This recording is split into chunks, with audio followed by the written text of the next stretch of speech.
Avatar: The Way of Water was directed by James Cameron and stars Sam Worthington and Zoe Saldana, and I'm very excited to give you guys my review for this movie.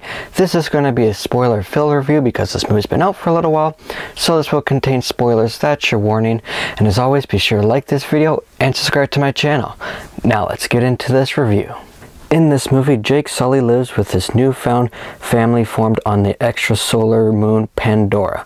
Once a familiar threat returns to finish what was previously started, Jake must work with Neytiri and the army of the Na'vi race to protect their home. So I finally got around to checking this movie out. It took me a little while because I wasn't too eager to see this movie because I wasn't the biggest fan of the original. I thought it was alright. I thought the visuals were stunning.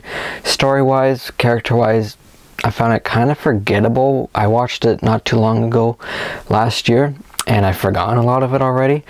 But I went to check this one out because I know a lot of people have liked it more than the first one, and I was pleasantly surprised by how much I liked this movie. I thought it was a big step up from the first one. I really enjoyed this film. The visuals were absolutely stunning, maybe some of the best visuals ever. James Cameron did a great job working on this movie. The visuals were breathtaking. I enjoyed every scene with like underwater. It was great. And for me, while the story again was kind of simple in this movie, I found myself more invested in this story than the story in the original. In the original film, the story had been done a lot before, and I just found myself feeling like the story just wasn't enough to really grab my attention for that movie. In this one, again, it's a little simple, and there are stuff that have been done many times before that are in this movie, but there's a new family dynamic, and that really engaged me into this story. Jake Sully and Neytiri, they have 4 kids now, and that dynamic I thought was great because it added an extra layer of weight to the story where I felt more concerned for the characters because these parents are now having to protect their kids.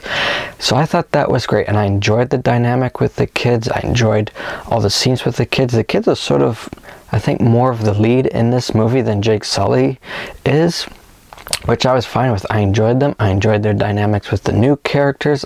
All the new characters except for maybe one new human character. I really liked all the characters of this new tribe. I can't remember what they're called, but they live on the water. I enjoyed them. I enjoyed their design. They looked really cool. And their dynamics with the sort of main characters was great. I enjoyed all their interactions and all their scenes. They all worked very well for me. And again, the kids in this I thought were really good and really helped elevate the emotional weight for this movie for me because there's more stakes, more personal stakes for the characters. Like in the final battle where it's like cool action going on, but I'm like a lot more concerned as well because like, okay, I don't want these kids to get killed. I don't want one of the parents to get killed because that's just gonna cause problems for the kids. So that added more weight to this movie for me, and I think there was weight with that first film, but part of my problem was I just found the film, other than the visuals, kind of forgettable over time. Like I've seen it twice and I saw it again last year, early 2022, and I've forgotten a fair amount of it already. This movie's going to stick with me much more than just the visuals. The visuals, again, they're stunning. I'm going to never forget those. But just the story beats with the family, that for me worked very well, and they go pretty far with some stuff in this movie. Like, I'm going to get into spoilers now. One of their sons does die in the final battle, and I was really surprised that they went there. And in a way, I'm like, okay, I'm glad they feel like they can go there, because now I'm going to be more concerned when they go into big battles in these future movies. Like, okay, they're not afraid to kill main characters in this, or characters you wouldn't think they would kill off. So that added more weight to me than what was in the first film. So that was great. Other parts of this movie, they went to places I didn't think they were going to go. Like, there's these creatures. Again, I can't remember what they're called. I'm not great with all the names in this franchise, but they're like whales. They're this moon, it's Pandora's, it's their whales they have there. Very cool creatures, and the design of them is great. But there's a scene where there's a mother whale and its baby being hunted. Mother dies, and later after we see the baby died, I'm like, whoa, I did not think this movie was going to go there. That was pretty dark. So this movie did things I was not expecting it to do, went to places I wasn't expecting it to go, and it had that emotional weight. And the action was fantastic. All of it was great. And the overall story, I really enjoyed. Even some of the beats that were like, okay, we've seen this before. For whatever reason, the way James Cameron filmed it and executed it on screen, I was like, okay, I've seen this before, but it's still entertaining, which I didn't necessarily feel in the first film. Don't really know what he did differently, but it did something that worked in this movie. And like one of those things for me that was like, okay, we've seen this done before, but it still worked, was the dynamic between one of Jake Sully's kids, I can't remember his name, but one of them, and son of the leader of this new tribe.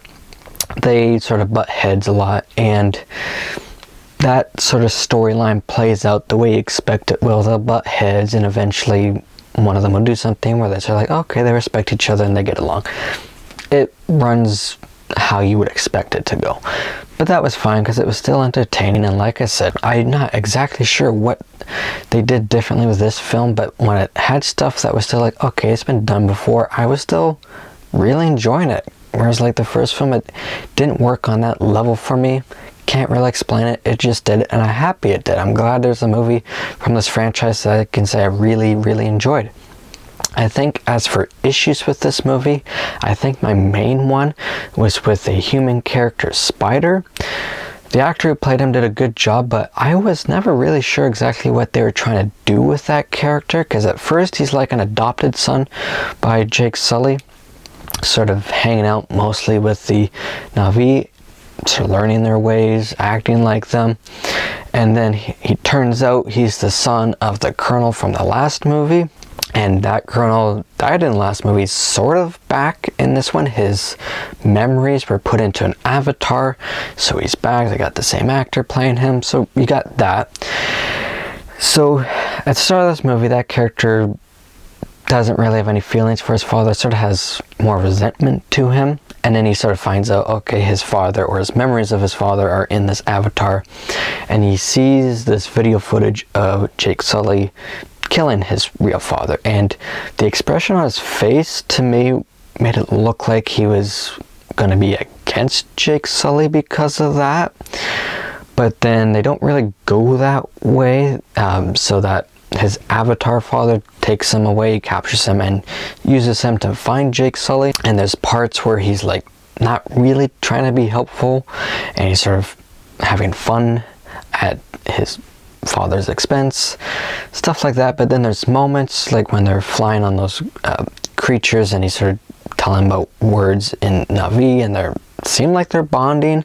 But then in the final act, he seems very much against his father when he's trying to capture Jake Sully's kids and kill Jake Sully. So you have that, and then in the final portion, his father, avatar father's dying. He saves him, knowing that his father's probably going to come back to kill Jake and his family.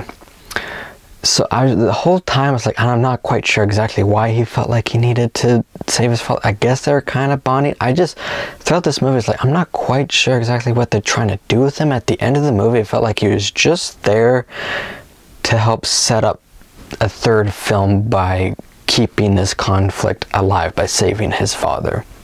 That's sort of what it felt like. Maybe they'll develop his character more in the third movie, but in this one, it's like, I'm not quite sure what you're trying to go for with this character.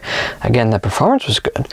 Just the character himself just didn't quite work for me. That's probably my biggest complaint. The runtime of this movie did not bother me. It's like 3 hours and 10 minutes or 3 hours and 15 minutes. Didn't bother me, which I was kind of surprised by, because the first movie was shorter and I felt like it was too long. This one, while watching the movie, if I sort of stopped to sort of think about everything that had happened previously, I'm like, yeah, this is a long movie, but it never dragged. I was never like, oh, is this going to end soon? The movie just kept moving throughout. Always had a good pace to it, so the runtime didn't bother me, which was nice. Again, all the visuals were fantastic. Some moments were like, okay, yeah, this has been done a lot, but for the most part, those moments were still executed in a way where it's like, okay, I'm still enjoying this. So that was great. I enjoyed the new characters, and I love this movie with the themes of the family. I love that dynamic, and I love that theme of family in this, both with Jake's family and even a bit with the villain, the Colonel. A bit of a father-son dynamic going on there, and maybe they'll explore that more in future movies, which I'd be curious to see what they do with that if they decide to go that way. But I really like that dynamic. Other than that one human character known as Spider, I really enjoyed many of the new characters. I hope we get to see more of them in future movies. I really enjoyed this movie. I'm so glad that I really enjoyed it, because I wanted to enjoy this franchise. First film didn't quite do it for me. I thought it was alright. This one, really enjoyed. For me, I'm going to give Avatar: The Way of Water an 85%. So guys, those are my thoughts on Avatar: The Way of Water. I thought it was a great movie. I'm glad I finally got to see it. If you guys have seen this movie, be sure to let me know what you thought about it. Did you really like it? Did you not like it? Do you think it's better than the first one? Do you prefer the original film? Let me know your thoughts. As well, be sure to stay tuned for some more videos coming soon. Later this week, I'm going to have a review up for Spectre and for Doctor Who Series 6, so stay tuned for those. And be sure to like this video and subscribe to my channel. And until my next video, take care everybody.